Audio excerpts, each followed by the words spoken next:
Irmãos, boa noite. Que a graça e a paz do Senhor Jesus seja sobre nós, amém?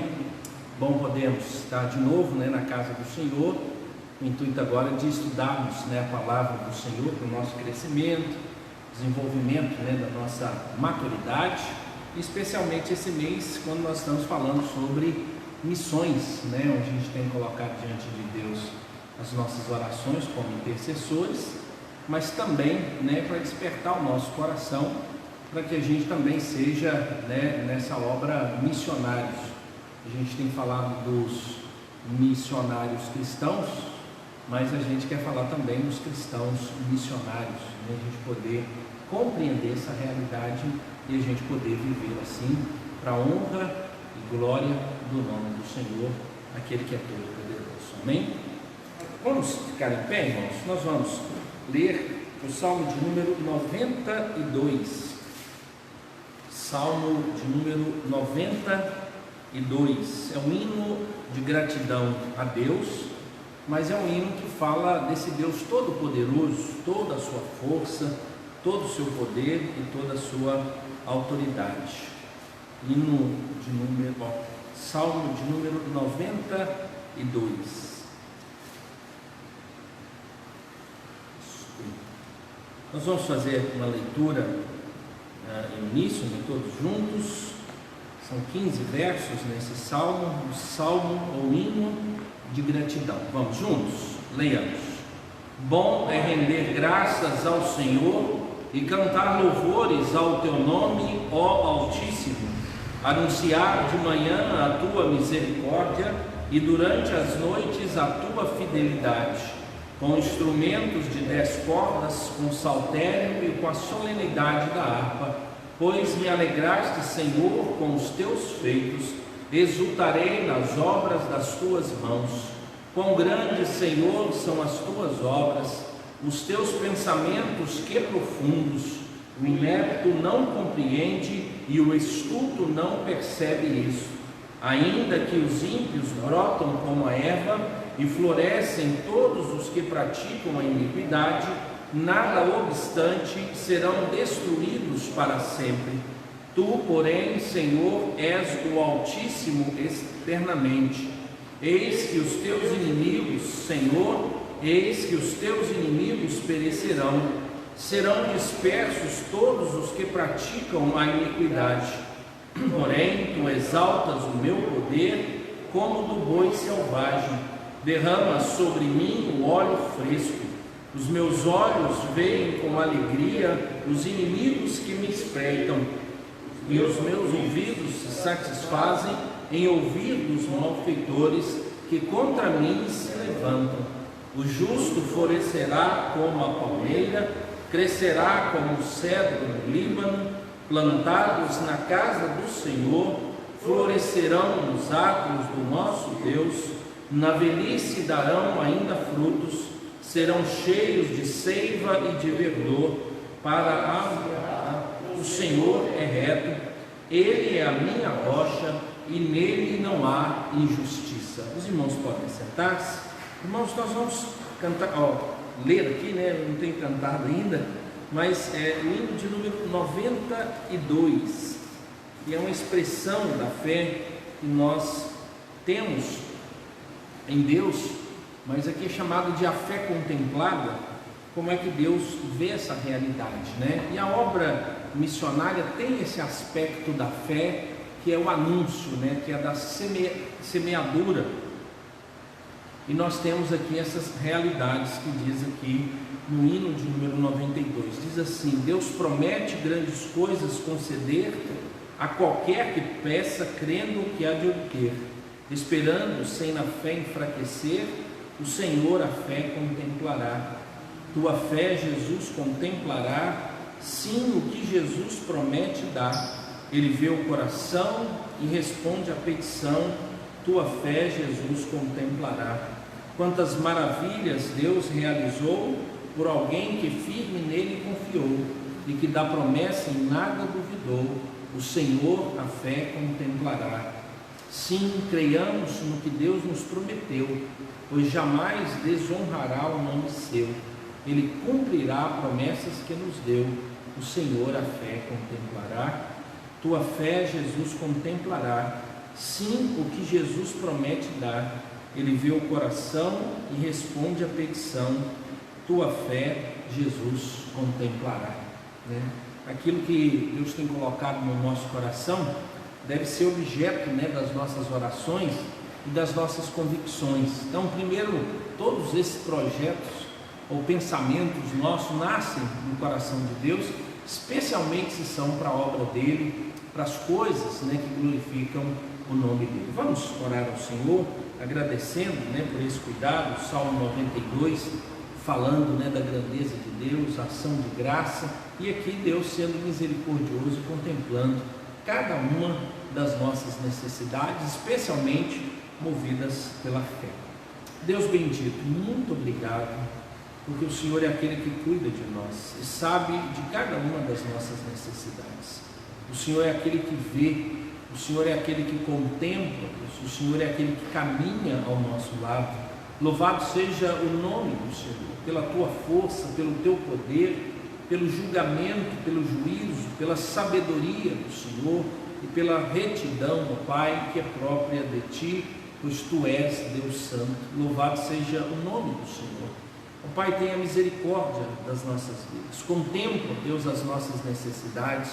Contempla, Deus, também a nossa fé e aquilo que necessitamos, pois o Senhor é quem pode responder e o Senhor é quem pode suprir, ó Deus, qualquer uma das nossas necessidades. Nos visite, ó Deus, nessa noite, fale ao nosso coração, receba o nosso louvor, a nossa oração, a adoração que vamos prestar ao Senhor, os textos que serão lidos e tudo quanto fizermos, ó Deus, que o nome do Senhor seja glorificado. Tenha misericórdia, ó Pai, das nossas vidas. Também, ó Deus, colocamos diante do Senhor, pois sabemos que o Senhor, ó Deus, vê as necessidades nossas e de todas as criaturas que o Senhor, ó Deus, fez, porque a tua palavra diz que o Senhor ama toda a tua obra e sabe, ó Deus, da necessidade de cada uma delas. Colocamos diante do Senhor, ó Deus, pessoas que estão enfermas, estão acamadas, ó Deus, em leitos, em hospitais, passando, ó Deus, por dificuldades gravíssimas. Que a graça do Senhor seja sobre estas famílias, das famílias enlutadas, ó Deus, que o Senhor tenha misericórdia e traga conforto, ó Deus, nesse momento, o consolo que vem do Senhor. Tantos, ó Deus, ou tantas notícias que tivemos de óbitos, ó Deus, e até de pessoas próximas a nós. Esteja abençoando essas famílias. Abençoe, ó Deus, a irmã Nelly lá em Valadares, nosso irmão Aloir, ó Pai. Nelly, o seu esposo, faleceu hoje. O Aloir, ó Deus, o irmão, que o Senhor tenha misericórdia daquelas vidas. Oramos também, ó Deus, pela vida da avó, ó Deus, do Givanildo, que a bênção esteja, ó Deus, sobre a Dona Maria, que a graça e o cuidado do Senhor, ó Deus, seja ali presente, sobre também o colega de trabalho, ó Deus, do Juliano, que o Senhor esteja cuidando de cada um deles, e tantos outros, ó Deus, que estão sofrendo e passando por momentos de tão grande dificuldade, tão grande luta, que a graça, o favor e a misericórdia do Senhor visite, ó Deus, visite cada família, ó Pai, aqui da nossa igreja, cuidando de cada uma delas, ó Deus, e especialmente na questão espiritual, Pai. Pai, oramos também para que o Senhor envie cura, ó Deus, uma vacina, a medicação clara e específica, e abençoe, ó Deus, todos os avanços que há, ó Deus, até esse momento, que eles se tornem claros, ó Deus, evidentes, para que haja tratamentos corretos, ó Deus, para aqueles que estão sofrendo. Cuida, ó Deus, do nosso país, das questões políticas, ó Deus, o direcionamento da nossa nação. Intercedemos também, ó Deus, por esse período que chegará, ó Deus, que são as eleições municipais, que o Senhor, ó Pai, agracie-nos, ó Deus, direcionando-nos, dando-nos, ó Deus, sensatez, conhecimento, luz, esclarecimento, ó Deus, para utilizarmos, ó Deus, da liberdade, da democracia, para construirmos, ó Deus, uma nação mais justa, ó Deus, com líderes, ó Deus, que prestem serviço, ó Deus, e buscam a honestidade, e façam tudo isso, ó Deus, como diz a Tua palavra, como ministros do Senhor, ó Deus, pois o Senhor, ó Deus, tem autoridade sobre todos eles, que eles sirvam ao mundo, que eles sirvam às suas cidades, mas que eles sirvam, ó Deus, ao Senhor, para que a obra do Senhor, ó Deus, possa ser feita de forma natural, ó Deus, e que o favor e a graça especial do Senhor seja sobre eles também, trazendo salvação.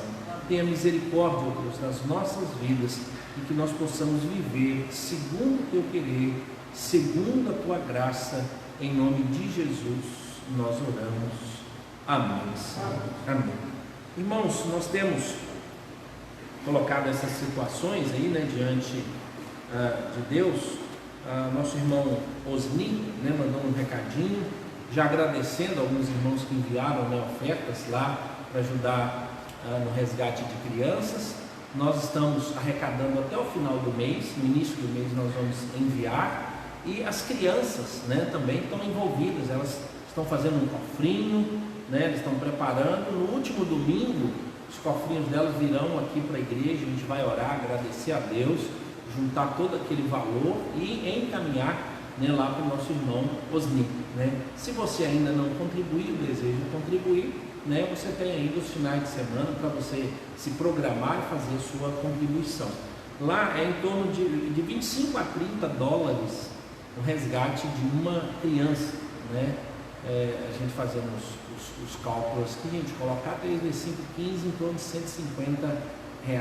Então tem muitos irmãos, né, colocando diante do Senhor essa situação, tem orado, outros têm contribuído, né, e o despertamento é para que também haja aqueles que queiram ir, né, estar envolvidos, vivenciando, né, essas situações todas na obra do Senhor, que você possa ser aquele que responde, né, ao chamado específico do Senhor, nosso Deus. Amém? Irmãos, para a nossa meditação hoje, nós vamos ler Atos dos Apóstolos. Nós vamos ler do verso 54 do capítulo 7 até o verso 8 do capítulo 8. Então é Atos dos Apóstolos, do capítulo 7 até o capítulo 8, verso 8. Capítulo 7, verso 54, né, o título aí é a morte de Estevão. E nós vamos até o capítulo 8, verso de número 8. Eu farei a leitura e os irmãos me acompanham. A narrativa primeira aqui é a morte de Estevão e depois a narrativa sobre 2 outros fatos. Diz assim: ouvindo eles isso, enfureceram-se no seu coração e rilharam os dentes contra ele. Mas Estevão, cheio do Espírito Santo, fitou os olhos no céu e viu a glória de Deus e Jesus, que estava à sua direita, e disse: Eis que vejo os céus abertos e o Filho do Homem em pé à destra de Deus.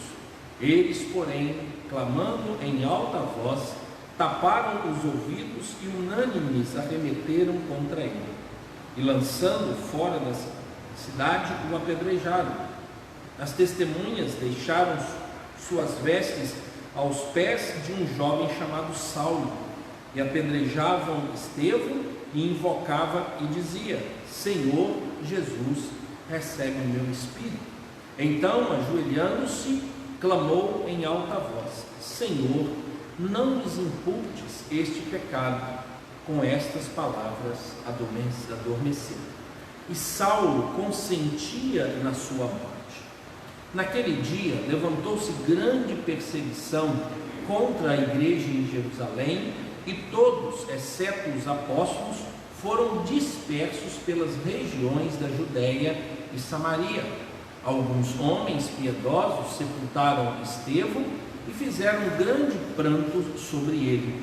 Saulo, porém, assolava a igreja, entrando pelas casas e arrastando homens e mulheres, encarcerava-os no cárcere. Entre mentes, os que foram dispersos iam por toda a parte pregando a palavra. Filipe, descendo a cidade de Samaria, anunciava-lhes a Cristo. As multidões atendiam unânimes às coisas que Filipe dizia, ouvindo-as e vendo os sinais que ele operava, pois os espíritos imundos de muitos possessos saíam gritando em alta voz, e muitos paralíticos e coxos foram curados, e houve grande alegria naquela cidade.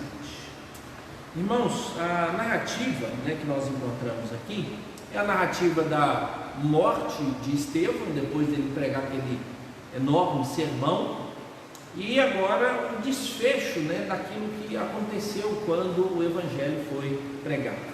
Eu gostaria aqui, nessa noite, despertar o nosso coração para o que a palavra e o que pode acontecer conosco a cada dia em que o Evangelho é pregado. Aqui há um resumo do que a gente vê em outras nações, mas também que a gente vê na cidade. Veja que a narrativa aqui é uma narrativa da proclamação. Ela é um pouco diferente da narrativa em Atos capítulo 2.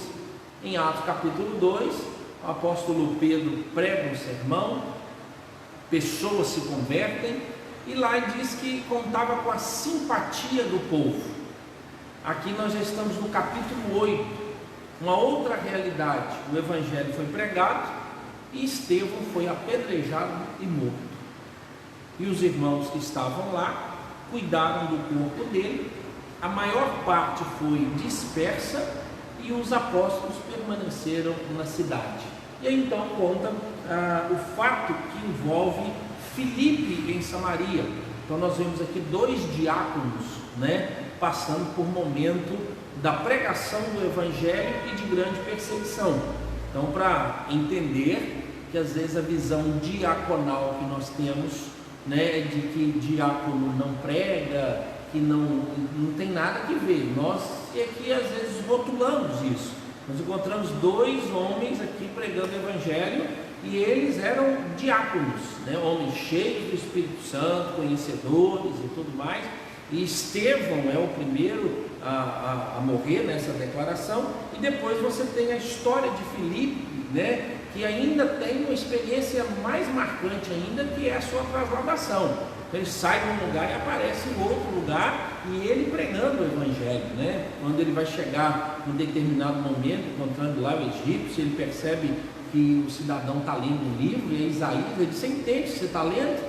Aí o cara diz: eu não tem ninguém para me explicar. Então Filipe fala: não, vou te explicar. E ele explica, e aí o egípcio diz: o que te impede de me batizar? Tem água aí? Ele disse: nada, então vamos lá para a água aí.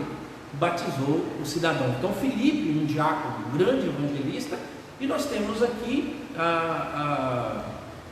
Estevão, um grande pregador, um anunciador do Evangelho, falou de Cristo Jesus, e ele faz um resumo, né, da história bíblica, a história da redenção e da salvação, para chegar até Cristo Jesus. Ele começa lá em Abraão e chega em Cristo Jesus, o Messias para a salvação, né? Nesses textos aqui, irmãos, nós encontramos, em alguns autores, eles têm utilizado esse texto para mostrar como é a realidade da proclamação do Evangelho, né? Então, a primeira coisa que acontece é o seguinte: quando o Evangelho é pregado, sempre há contestação, sempre haverá, né? Então, nós vamos pensar aqui no missionário que sai e vai para um local pregar o Evangelho. Quando ele chega lá e ele anuncia essa novidade, por exemplo, Estevão fez isso, e ele anunciou toda aquela realidade, a primeira coisa que essas pessoas fizeram foi que nós não concordamos com isso. Eles chegaram ao ponto de agredir Estevão e matar Estevão, para que aquilo que ele estava anunciando não pudesse ter repercussão nenhuma. O verso 9 diz: naquele dia levantou-se grande perseguição contra a igreja em Jerusalém. Então, a realidade missionária, e todos têm apresentado isso, ela sempre encontrará contestação, não só em campos missionários, mas em qualquer ambiente, né? Então é muito comum nós tentarmos fazer com que a igreja seja admirada por quem não é igreja. Veja que a gente luta para ter um bom testemunho, e às vezes a gente luta até de forma errada para não anunciar o verdadeiro evangelho, para que as pessoas não se assustem, para que elas não se escandalizem, não é por causa de um erro, mas por causa da verdade, e possam então fugir. Existe uma grande crítica quanto a isso, quando nós negociamos a mensagem. Ou seja, irmãos, onde o Evangelho chegar, ele causará essa indisposição. Preste atenção, Jesus é amado no mundo inteiro, irmãos. Jesus, ele tem um padrão, né, de exaltação em todas as culturas do mundo, porque ele é um personagem histórico que conquistou pelo bem que ele praticou. Mas preste atenção, quando você diz que Jesus é um personagem histórico e que ele se parece com todos os outros personagens históricos, que ele é tão bom quanto Buda, ele é tão bom quanto Mahatma Gandhi, ele é tão bom quanto Maomé, então é fácil engolir Jesus, é fácil você ouvir a mensagem, é fácil você reconhecer esse Cristo. Por exemplo, para que você possa ser um membro da maçonaria, onde nós temos umas discordâncias, não pelo aspecto folclórico, demoníaco que apresentam, né?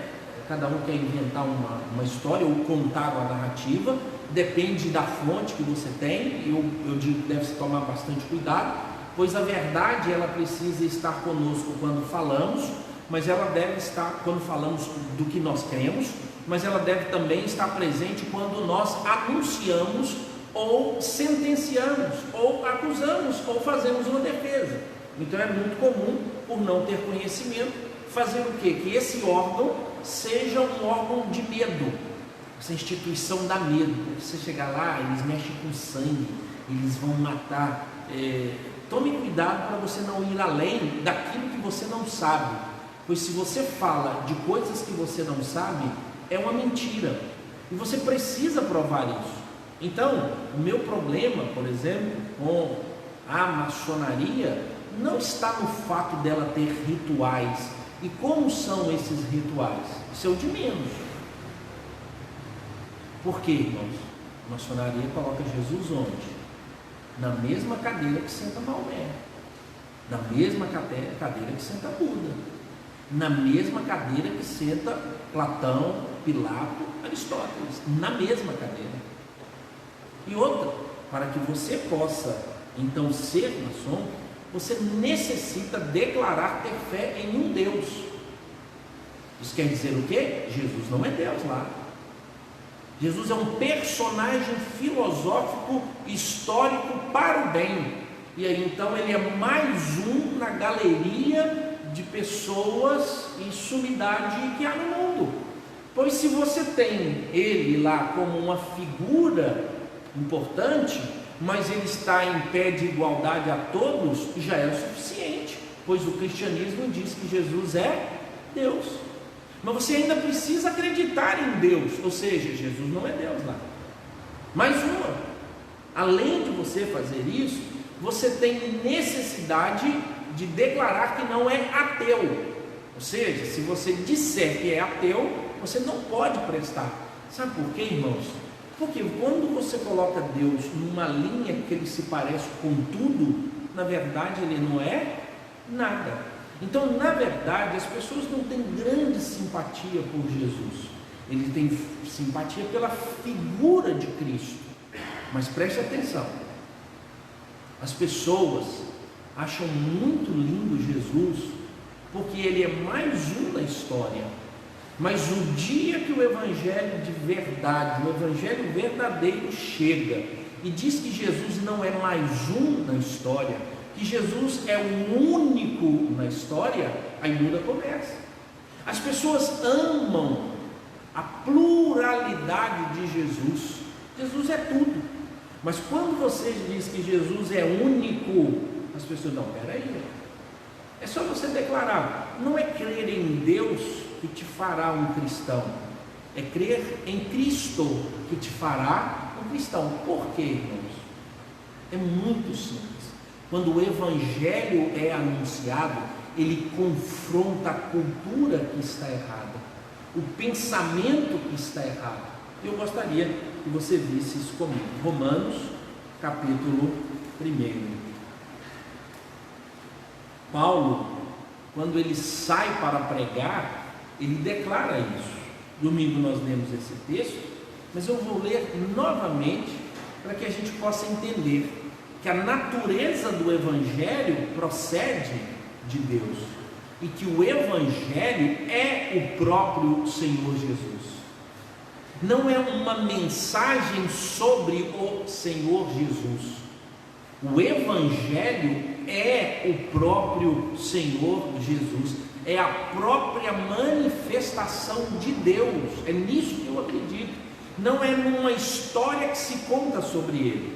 Veja aqui, o capítulo 1, como Paulo de Romanos, como Paulo se apresenta. Ele diz assim: Paulo, servo de Jesus Cristo, chamado para ser apóstolo, separado para o evangelho de quem? De Deus. A mensagem de Deus. Qual é a mensagem de Deus?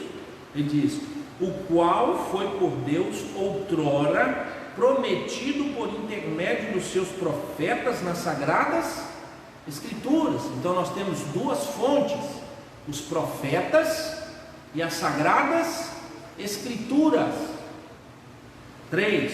Com respeito a seu Filho, o evangelho de Deus a respeito do seu Filho, o qual segundo a carne veio da descendência de Davi e foi designado Filho de Deus com poder segundo o Espírito de santidade pela ressurreição dos mortos, a saber, Jesus Cristo, nosso Senhor. Não tem outro caminho. Por isso que o evangelho causa mal-estar quando verdadeiramente ele é apresentado. Você cria para a pessoa nenhuma opção além de Jesus. Sabe o que acontecia nesse tempo aqui, irmãos? Esse termo aqui é Kyrios. Quem era Kyrios? Kyrios era o imperador.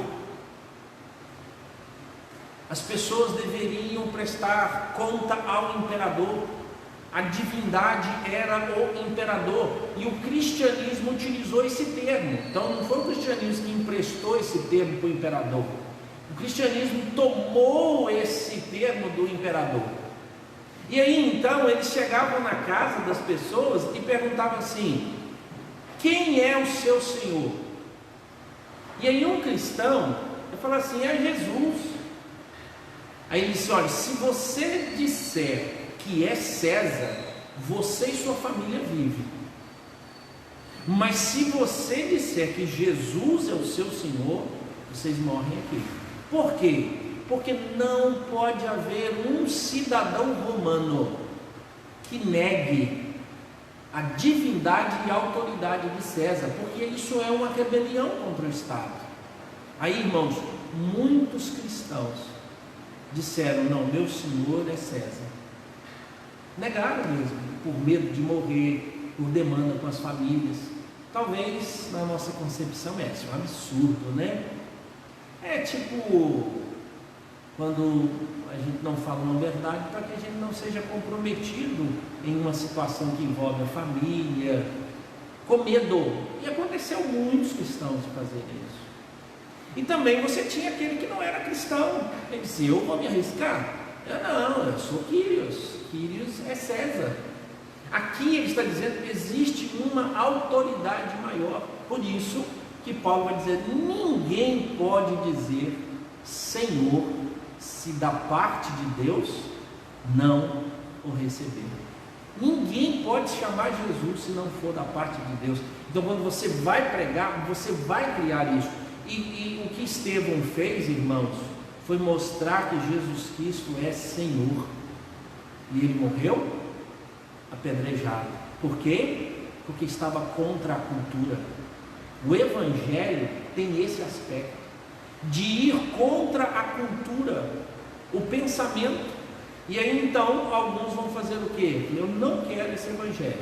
Vamos imaginar que você, adolescente, jovem, na faculdade, resolve então apresentar seus motivos, porque eu sou de Jesus. Então preste atenção, não é a instituição missionária que é mais importante, não é a instituição eclesiástica que você reúne que é mais importante.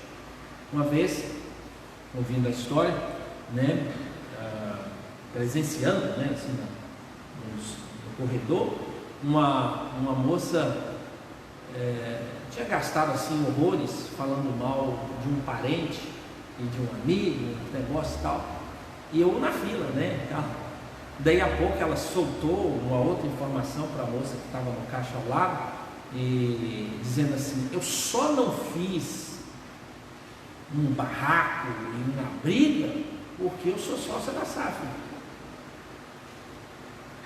Só vou colocar bem próximo. Aí eu falei, mas não é porque é crente, não? E é mais ou menos isso. Alguém vai inibir você porque você é da igreja do fulano, é a igreja do pastor tal, e aí você vai fazer um negócio dele. Não é por causa de nada disso, irmãos. As pessoas não querem saber da instituição missionária e nem da agência missionária a qual nós pertencemos. Elas precisam ouvir sobre quem? Sobre Cristo Jesus, o cabeça, o Senhor. Então o seu erro teológico não é porque você é da denominação X que pode e da outra não pode. Então Paulo, ele vai confrontar a instituição que estava lá no comando, e ele vai pregar. Verso 5: por intermédio de quem viemos a receber graça e apostolado. Graça é o presente, apostolado é a missão. Então ele recebe salvação, mas ele recebe também uma missão. Todos nós somos assim. Todos nós recebemos a salvação em Cristo, mas recebemos também o que? O apostolado. Essa é a igreja recebe a graça, mas ao mesmo tempo ela recebe um chamamento, por amor do seu nome, para a obediência por fé entre todos os gentios. Paulo sabia para onde estava indo. Verso 6 diz: de cujo número sois também vós, chamados para serdes de Jesus Cristo. O que ele está falando? Vocês que estão recebendo a carta faz parte desse número de gentios aqui, os romanos. E eu quero pregar o Evangelho para vocês. Essa é a minha missão. E o último verso diz: a todos os amados de Deus que estáis em Roma, chamados para serdes santos, graça a vós outros e paz da parte de Deus, nosso Pai, e do Senhor Jesus Cristo. Quando ele utiliza no verso de número verso de número 4, ele diz: a saber, Jesus Cristo, nosso Senhor. Então o Evangelho é isso, é o anúncio de quem é o Senhor Jesus. E todas as vezes, irmãos, que nós formos fiéis, vai acontecer isso. Então preste atenção, não é só um missionário lá longe que vai experimentar isso, é você na sua casa, é você no seu local de trabalho, é você em qualquer ambiente. As pessoas, elas gostam de ouvir sobre Jesus, mas elas não admitirão que nós devemos ouvir somente sobre Jesus. Isso complica mais ainda, irmãos, pois o sistema bíblico revelado a nós apresenta um princípio de fé. Então não é crer em todos, mas crer somente em Cristo Jesus. Por isso então aquelas pessoas ficaram bravas. Olha o texto, o que diz no verso 1: naquele dia levantou-se grande perseguição contra a igreja em Jerusalém, e todos, exceto os apóstolos, foram dispersos pelas regiões da Judéia e Samaria. Então, a igreja estar dispersa é ruim ou é bom? Nesse aspecto aqui, todos entenderam que foi uma das coisas muito boas que tem acontecido com a igreja, a perseguição. Por quê? Porque ela enobrecia a sua fuga. Ela dizia: eu preciso tratar da minha vida, vou me cuidar. Mas para onde eles foram, eles pregaram o Evangelho. Você pode ver Pedro chama os eleitos, os crentes, de forasteiros da dispersão. Ou seja, vocês dispersaram, e muitos saíram desse grupo aqui. Mas preste atenção, irmãos, quem que estava encabeçando toda essa perseguição? O apóstolo Paulo. O apóstolo Paulo, ele estava encabeçando. Mas agora, leia comigo algo que acontece no capítulo 9, verso de número 31.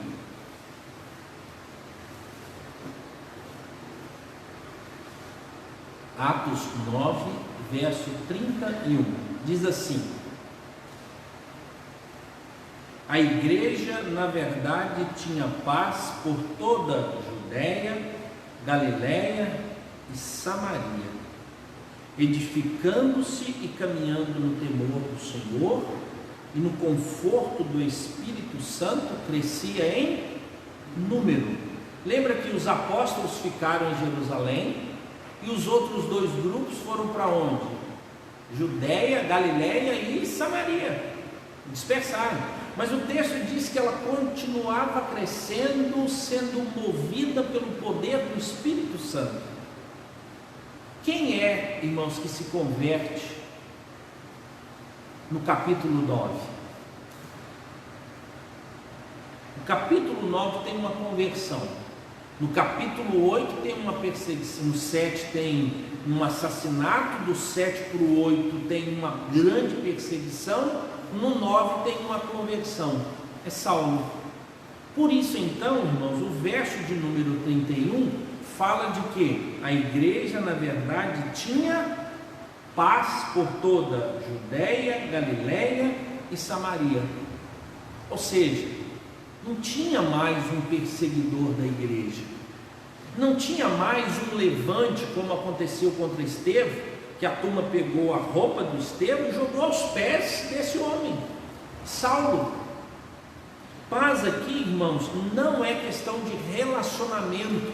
De vez em quando eu já vi alguns autores pregarem aqui falando que a igreja tinha paz, é porque a igreja estava assim tranquila, ninguém contra ninguém. Não, não é isso não.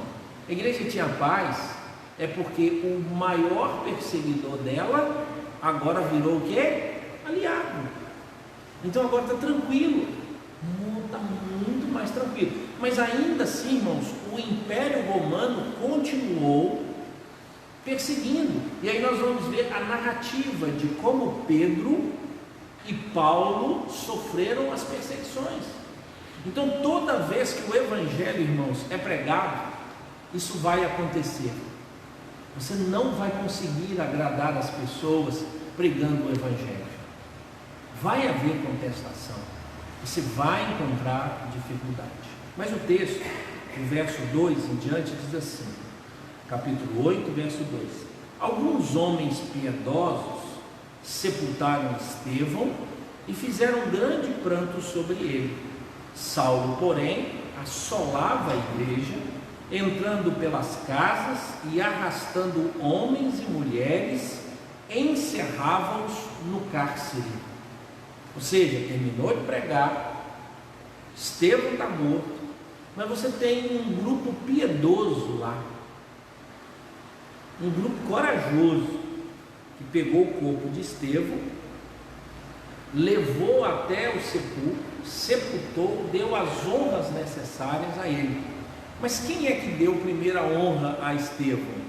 É o próprio Deus. A visão que Estevão tem é maravilhosa, porque Estevão, ele vê Deus no trono e ao lado dele Jesus, de pé, aguardando a chegada dele nos céus, ou sendo testemunha do mal que lhes fizeram, também como defesa diante de Deus desse servo que está chegando.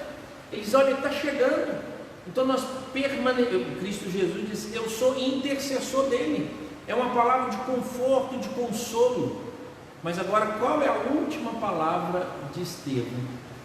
Perdoa-lhes este pecado. Perdoa-lhes este pecado. Por quê, irmãos? Qual era o pecado? A gente tem um assassinato, mas ele não morreu simplesmente porque queriam matá-lo, ele morreu porque queriam calá-lo. Isso não é... Jesus morreu assim, vamos fazer ele calar. Lembra que depois que Lázaro ressuscitou, qual era o projeto? Eles vão achar onde ele está, vamos matá-lo para que ele cale-se.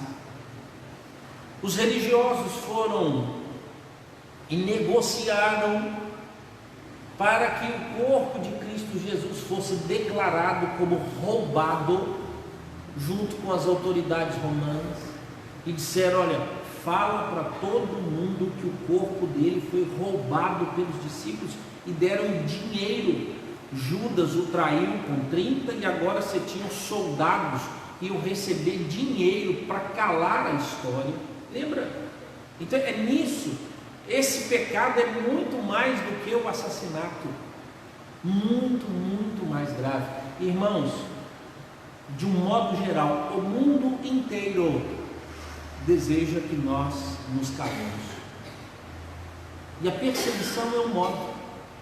Nós vivemos tempos onde o grande desejo é calar o sistema, é que o Evangelho não seja pregado.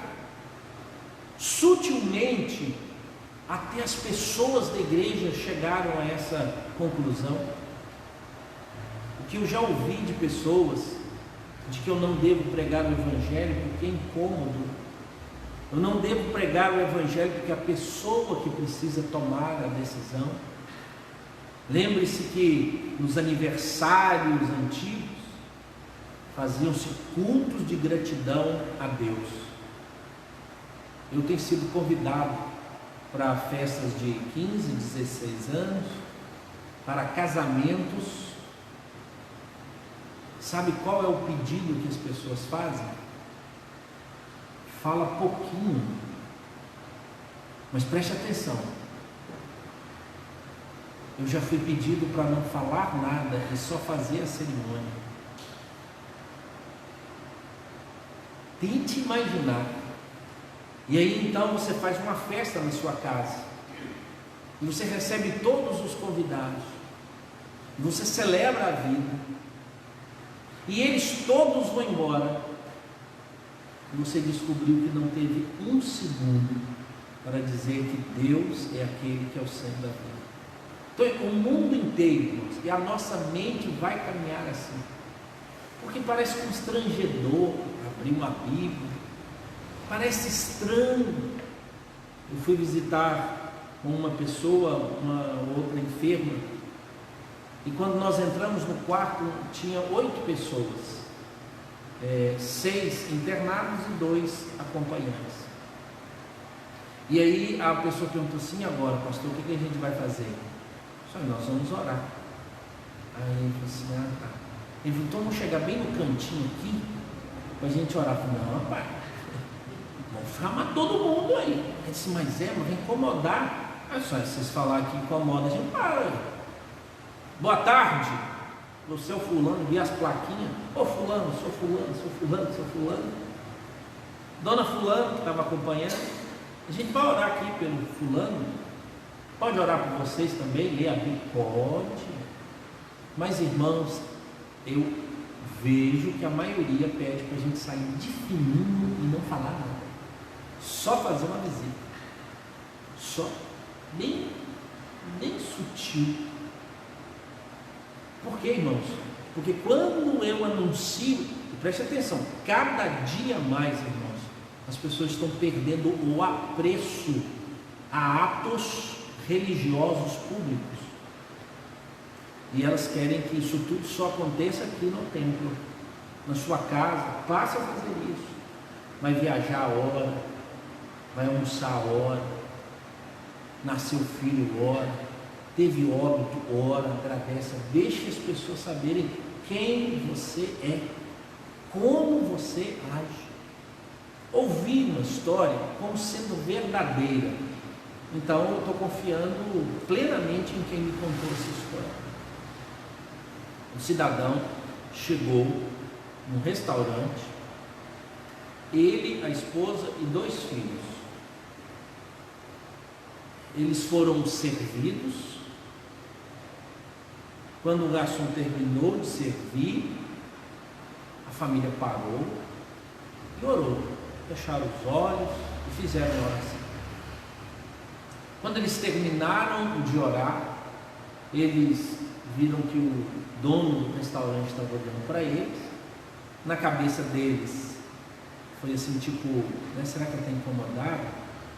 E ele terminou de almoçar, e na hora que ele foi pagar, o dono do restaurante chegou e disse: o que o senhor estava fazendo no início, antes, quando o almoço chegou? Ele disse: nós estávamos orando, inclusive oramos pelos seus funcionários, oramos pelo Senhor. E aí ele parou e disse: o senhor pode ir sem pagar nada, porque poucas pessoas agradecem a Deus aqui o que elas vão comer. Simples, dá para a gente observar como é que a gente pode. Mas o Evangelho, irmãos, ele pode ser limitado primeiramente por nós. Nós sermos os primeiros a se calarem. Por quê? Com medo da retaliação, com vergonha, com a timidez. Isso pode acontecer, mas lembre-se, quanto mais você fizer isso, você vai encontrar rejeição. E ainda mais, nós estamos vivendo um tempo maior ainda, muito maior, tá? Então eu vou falar algo aqui, mas não se assuste. Quanto mais democrático for o país, preste atenção, hein? Maior dificuldade, preste atenção, nós vamos encontrar contra a proclamação do Evangelho, tá? Pastor, não é sim. As escolas não podem mais ler a Bíblia, porque nós precisamos respeitar a maioria. É por isso. Não é uma perseguição, é isso mesmo, hein? Mas a democracia resolve isso? A democracia não resolve isso, irmãos. Nenhum sistema religioso, político, resolve problema religioso. Nenhum. A gente agradece até hoje. Por quê? Porque a nossa democracia tem característica cristã. É por isso que nós achamos lindo orar, todo mundo acha bonito. Daqui um dia, quando alguém te vir orando em público, ele vai se incomodar. Quando em uma sala onde estiverem lá 20 alunos cristãos e 2 que não são cristãos, vão ficar incomodados com a nossa presença. Os cristãos do primeiro século viveram isso, irmãos. Primeiro, os judeus não queriam vê-los, por isso mataram o mestre. Quando eu falo judeu aqui, é o sistema religioso judaico, ele participa disso. Por quê? Porque estava ofendendo diretamente a religiosidade. Depois você vai encontrar os outros que vão perseguir, e vai acontecer do mesmo jeito. Então você vai encontrar essa dificuldade, essa limitação. Mas em toda a história existe uma conclusão: a igreja nunca será destruída por causa da perseguição, irmãos. A igreja sempre é destruída por causa da perversão dos crentes. Não é por causa da perseguição dos de fora, mas por causa da perversão dos de dentro. Por quê, irmãos? A igreja vai ser, olha, o tanto de gente que já morreu por causa do Evangelho, e o Evangelho continua. Você acha que alguma empresa duraria 2000 anos? Qual empresa durou 2000 anos? Não tem potencial para isso. Por quê? Porque não é empresa. Mas preste atenção, a igreja tem pessoa para dar vida por ela. É a igreja do Senhor Jesus. Nós somos mártires. Por isso, irmãos, quando a igreja é perseguida, ela se fortalece mais. Cada vez, isso é marca. Quanto mais pressão, quanto mais dificuldade, você encontra o quê? Primeiro, a purificação. E aí você encontra a perseverança. Eles oram mais, eles estão mais firmes. Cada reunião que acontece, irmãos, chineses e coreanos do norte choram para participar de um culto. Eles pegam uma Bíblia e rasgam ela toda para dar uma página para um, uma página para o outro, uma página para o outro, página para o outro, página para o outro, página para o outro, vai passando assim, porque eles não têm autorização de ter uma Bíblia na mão. Vamos ver a nossa nação? Qual é o valor do texto bíblico? Uma reunião, um encontro. Os chineses, eles adquirem lavouras, levam 200 a 300 pessoas para colher arroz e outros, e lá naquele momento eles cultuam a Deus em unidade, porque eles são proibidos de fazer isso. A maior igreja do mundo está na China. São chamadas de igrejas secretas, igrejas de casa, como aconteceu na Rússia, as igrejas no subterrâneo, e como aconteceu em Roma, as igrejas na catacumba. E eles estavam fortes, o texto diz que eles perseveravam, iam firmes, por causa da grande perseguição. Então o Evangelho precisa ser. Mas, irmãos, uma coisa acontece: a perseguição faz a unidade da igreja melhorar. Vou mostrar para você como a gente pensa nisso. Teve um missionário, Yosef. O mundo todo orou intercedendo para que ele não fosse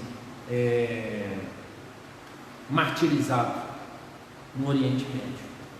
A igreja, onde você ia no mundo, países, presidentes de diversos países intercedeu por ele. Só que ninguém nunca perguntou como é que era a fé dele. Ele não era um cristão protestante, ele era um cristão ainda de outra linha, de outra marca.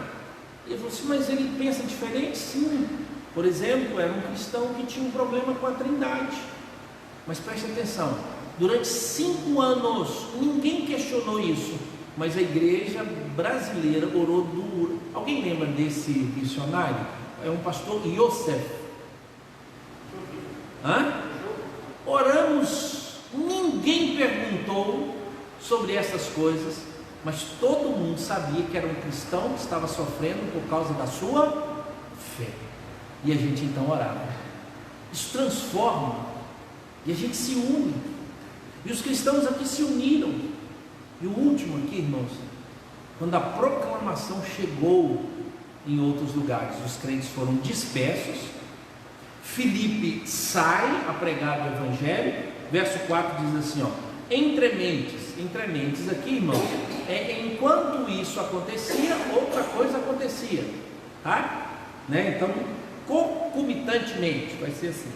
Os que foram dispersos iam por toda parte pregando a palavra, ou seja, enquanto Paulo perseguia, eles estavam sendo dispersos, e enquanto eram dispersos, o que eles faziam? Chamava mais para briga, arrumava mais confusão para eles. Eles diziam, vamos pregar, ué. É disso que nós vivemos, é para isso que nós estamos. Verso 5, Filipe, descendo a cidade de Samaria, anunciava-lhes a Cristo.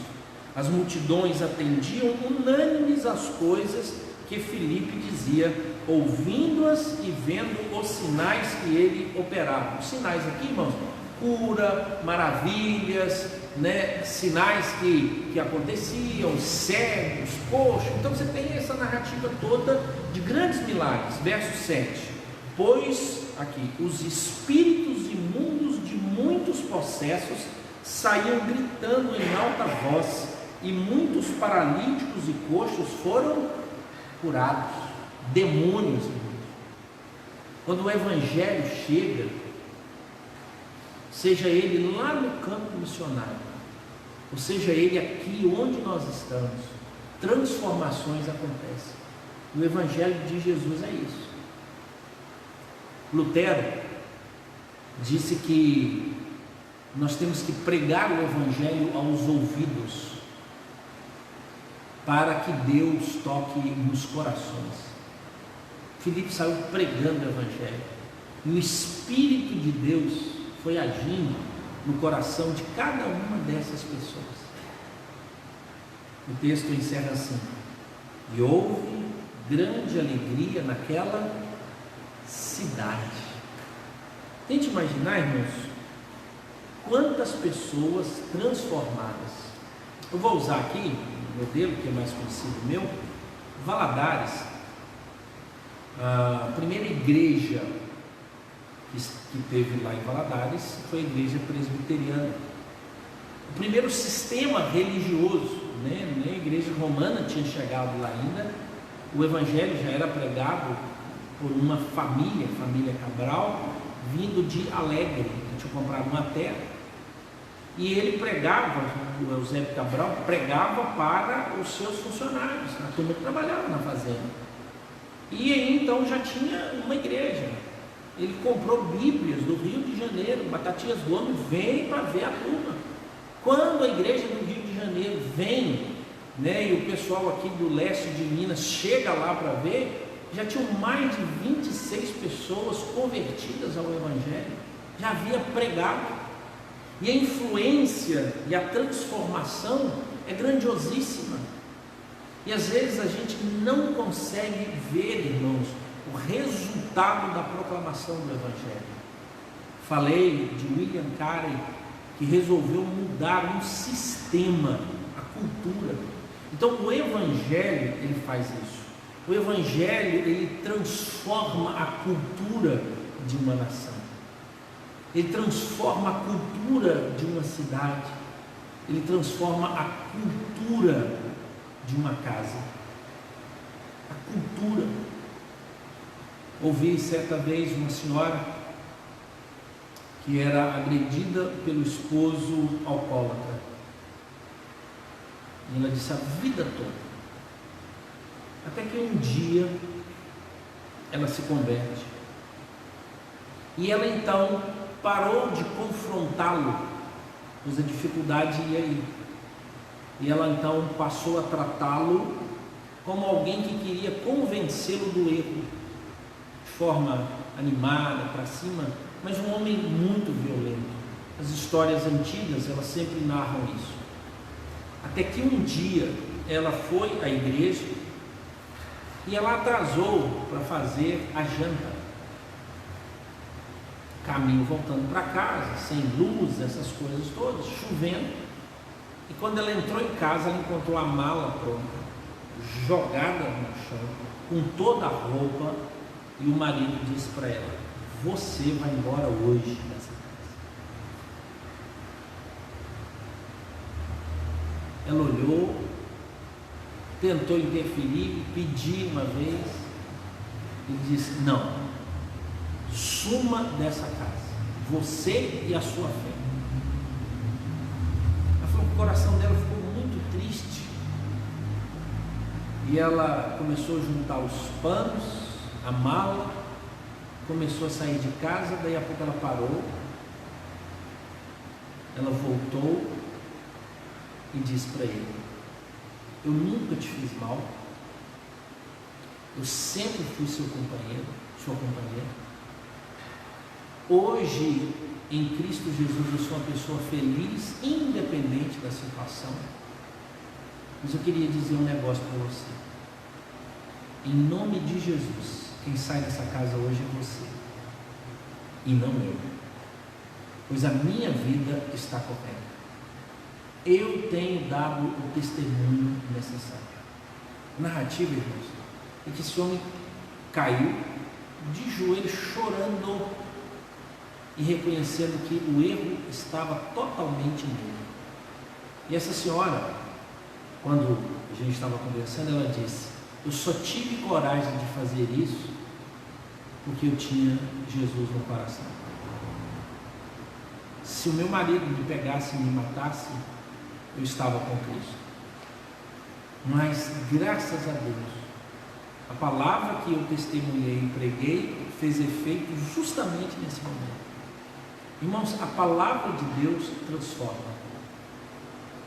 Ela transforma. E é para isso que nós estamos aqui. Primeiro, pela graça, ou seja, nós somos salvos pela graça. Segundo, como disse o apóstolo Paulo, nós temos um apostolado. A igreja é apostólica, nós ainda continuamos a ter a missão, e eu não preciso deixar de acreditar. Então, primeiro, haverá confronto, mas eu tenho que pregar o Evangelho verdadeiramente. Segundo, a comunhão da igreja fortalece-nos. Saber que os outros crentes, e quanto mais pessoas crendo, muito melhor é para a nossa caminhada. Terceiro, a perseguição de fora não limitará a igreja, mas a perversão de dentro, ela é má, ela é pior. O comportamento, o pensamento, o pecado, tudo isso destrói a estabilidade e a vida de unidade da igreja. E por fim, irmãos, assim como houve alegria naquela cidade, nós, pregando o Evangelho, podemos produzir isso: salvação, libertação, transformação. Não é um quesito social, tá, irmãos? Bill Gates é o maior ajudador e de ações filantrópicas do mundo. É o maior, mas não tem Jesus lá. Não tem Jesus lá. E nós podemos produzir muito mais. A igreja é essa agência. Por quê? Porque nós pregamos o Evangelho do Senhor Jesus. A gente não deve calar e a gente não deve parar de contribuir com aqueles que estão lá na linha de frente, em outras bandas, mas nós precisamos lembrar que nós estamos aqui. Mas lembre-se, fica firme, pois o dia que você apresentar o Evangelho, a turma vai. Ele vai chegar até no ponto de dizer assim: não, você é religioso demais, né? Porque você é fanático demais, né? E às vezes alguns vão até distanciar de você. Mas o Evangelho do Senhor Jesus não pode ser negociado. A experiência de Estevão e de Filipe, e aqui o apóstolo Paulo na perseguição, pudesse nos ensinar essas coisas, irmãos. Estejamos prontos para anunciar o Evangelho, independente das circunstâncias, mas sabendo que o Evangelho pregado verdadeiramente produz frutos de alegria, salvação e transformação. Amém? Que Deus nos abençoe. Vamos ficar em pé, irmãos? Vamos orar mais uma vez.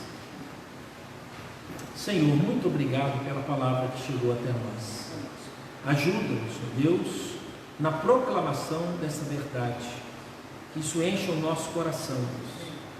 Nos ajude, ó Pai, a entender que é a palavra do Senhor que transforma. Fora, ó Deus, de qualquer outro ato que façamos. Por isso a nossa responsabilidade é falar aos ouvidos. Que nós tenhamos, ó Deus, intrepidez para fazer isso, independente, ó Deus, das consequências. Mas sabemos, ó Deus, que há uma resposta maravilhosa à proclamação, pois o Senhor, ó Deus, afeta o coração. O Senhor atrai a alma destes que necessitam, e é somente por meio da proclamação do maravilhoso Evangelho de Cristo Jesus que isso vai acontecer.